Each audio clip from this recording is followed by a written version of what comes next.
Hey everyone, welcome or welcome back. This evening's shave is brought to you in part by Mann Shave. Now for a 10% discount, use the code TheTravelingShaver and get that 10% off your entire purchase. Now the soap for this evening is none other than Barrister Mann's, probably gonna say this wrong, Paganini's Violin. Interesting name, unique scent, fantastic performance. This is in the omnibus base.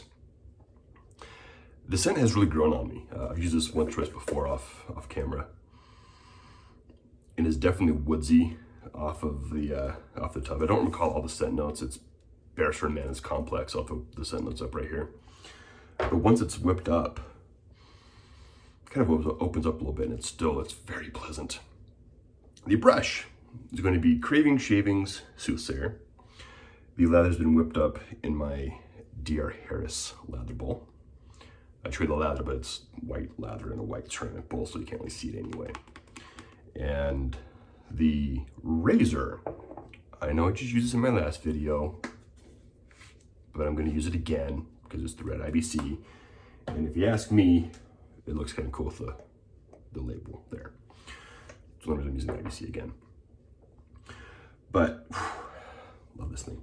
Anyway, so I went to a back specialist this week, specifically today for me, a couple days ago for y'all.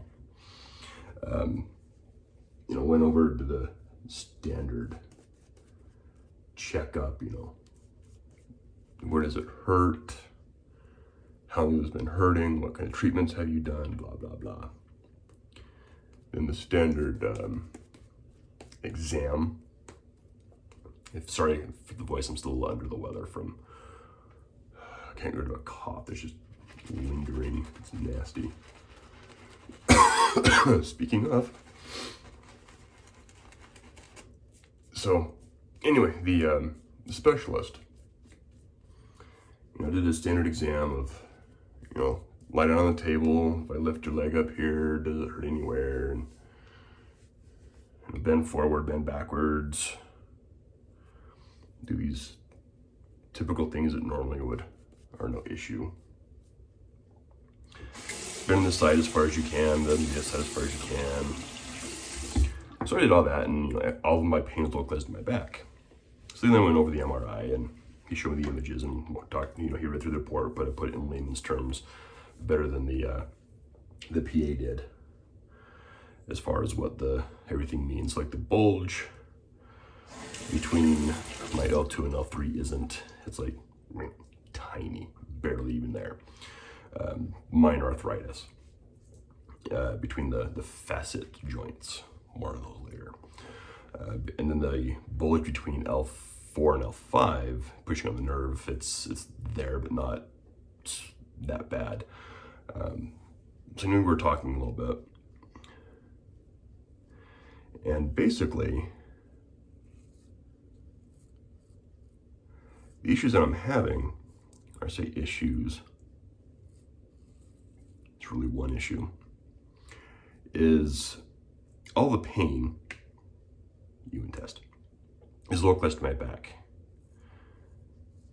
And I can bend everything else, all the pain is localized in this one little spot in my back. So that leads the doctor to believe that the issue that I'm experiencing is not necessarily the nerve being impinged by anything.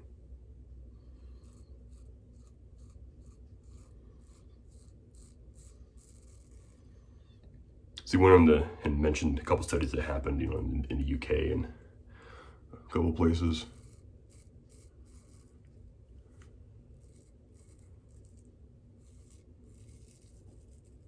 Saying that, there's a study a couple years ago, like 10-year-olds, a group of them, can't remember the study size or sample size. They had an MRI done, never complained of back issues.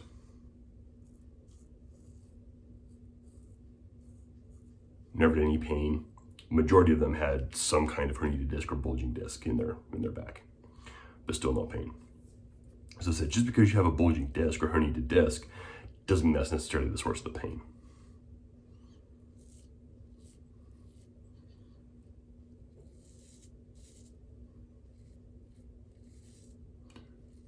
So then,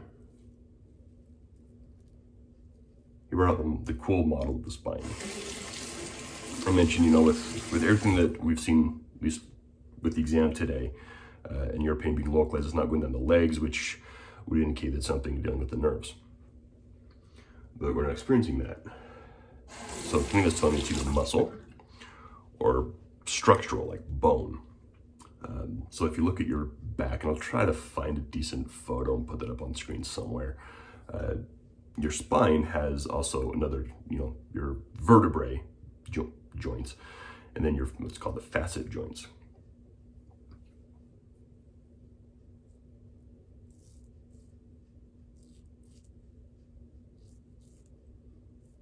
And so those can become inflamed. And there's nerves that go in between the facets, the facet joints, and those can become inflamed. Now that treatment is not great because you don't operate on those very much. So, and insurance has changed how they do things fairly recently. So it's no longer, hey, let's rush and do shots and these other things. It's let's try therapy and medication, and then we'll go from there. So with what the doctor was seeing today in my exam and reviewed on my MRI, he thinks it's high probability that it's the facet joint or joints that are causing issues. And the treatment, to start with, is going to be physical therapy and an anti-inflammatory medication, slightly different than ibuprofen. Same type of medication, just different chemical. Same family medication, different chemical base. So we're going to try that. I'll do a couple weeks of therapy, at least one visit a week.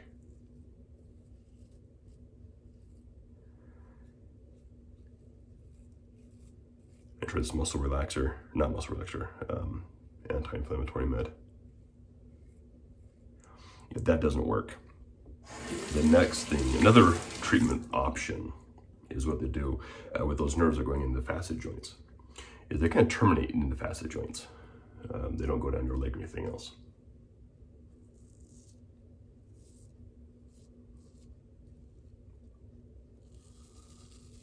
Come for the shave, learn some anatomy. Not that kind of anatomy, get your head out of the gutter.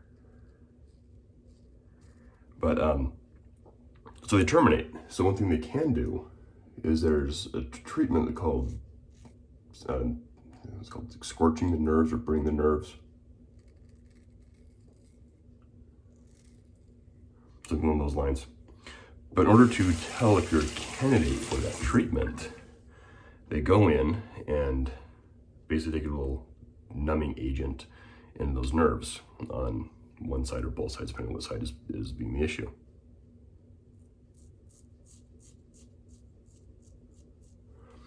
And then you take you fill out forms throughout the day, how much did this improve the pain, how long did it last, those kind of things. And then you report back, it wears off because it's only a numbing agent. And then you go back later on and they do another type of numbing agent, and you do the same process. If you find relief in both numbing agents, then you're a candidate for that scorching or singeing, whatever you want to call it, the nerve endings between the facet joints and the vertebrae. So because of how things are at least with how things are appearing with my back and its issues right now, that may be the best bet. But I got to go through all the wonderful insurance hoops to see if I can get to that point. If, by some miracle, the physical therapy and anti-inflammatory solve the issue, that'd be fantastic. We'll see if that happens or not. So I have a place I want to go to see therapy. There's a therapist that lives in my neighborhood that I've gotten to know pretty well. So I'm gonna see if I can go to his office. I know he's covered. My wife went there after she had foot surgery.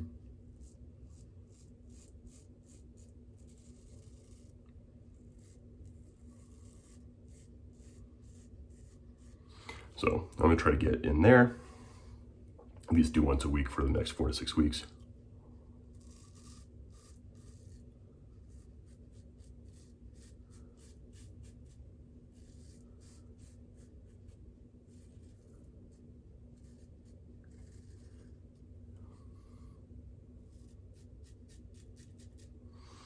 And then do the medications. Should be using those tomorrow. Of course, you know, I had to go to a town 20 minutes away and made a stop on a store on the way home.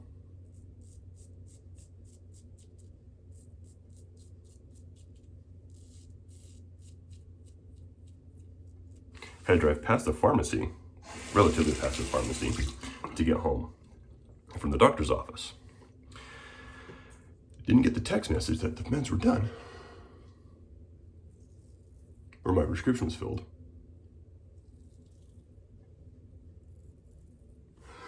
Until after I was home. Like, well, I don't want to go 5 miles to the other end of town to go to the pharmacy. Well, my wife's gonna be out about running errands tomorrow, so give them tomorrow.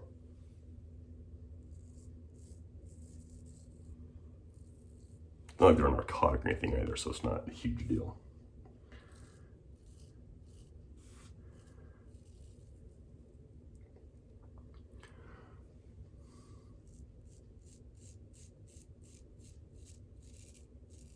All right, this soap is phenomenal. I really like the omnibus base. I really do. It's slick, it's easy to work.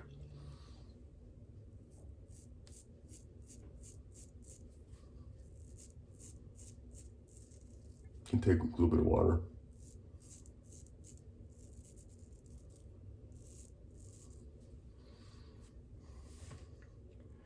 It's passing the UN test. It's wonderfully hydrated.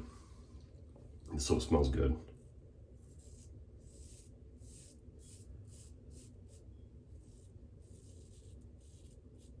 Surprisingly, my wife approves of this one.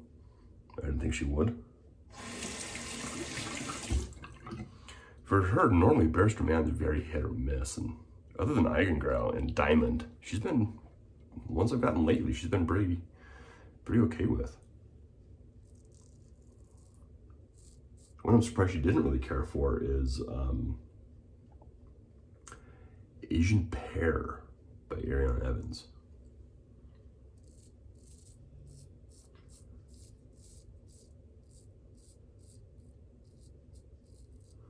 She said that one is not her favorite. She doesn't hate it.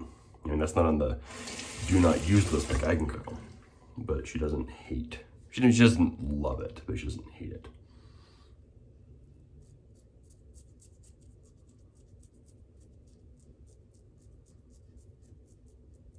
So my last order from Grown Man Shave, I got 2 soaps from Barrister Mann and 2 from A&E.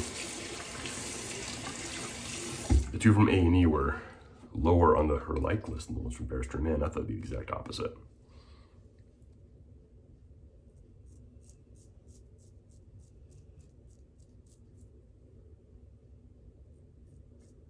That's even after smelling them myself.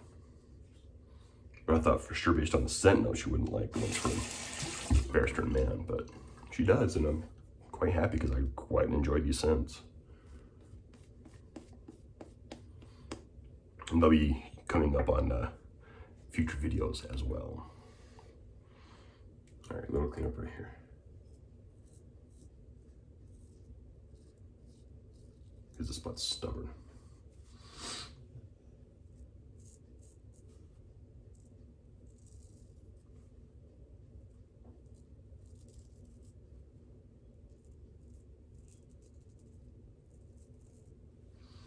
All right, we're gonna call that good. Ooh, that was really good. All right, we're gonna call that good.